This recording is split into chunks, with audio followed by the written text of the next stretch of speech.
Wanakwaya wao ni wahubiri, wanatakiwa kile wanachotuambia sisi wawe wameshakihubiri. Msiipende dunia wala yaliyomo. Mwenyewe kisketi, bonge ya kisketi kifupi, alafu kimemchora umbo mpaka nguo ya ndani inaonekana. Sisi ndio anatuambia tusiipende dunia. We mwenzetu mbona unaipenda?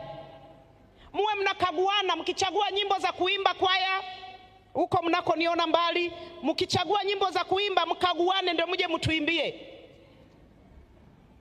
Wewe huu wimbo kweli hautusemi sisi huu? Mnatuimbiaje wenyewe hamjiimbii? Mnataka nini? Halafu mnatarajia sisi tuseme amina. Amina huo upuzi. Kwani ukivaa vizuri kuna nini? Na kwa nini umkosoe Mungu? Amekukosea nini?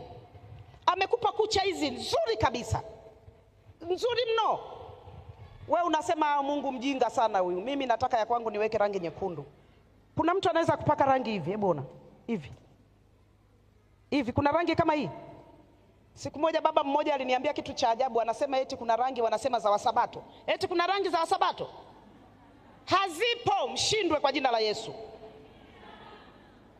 Unajua tunachofanya tuliomo humu ndani ni hiki. Tunashikilia mlango hivi ili watu wasiingie.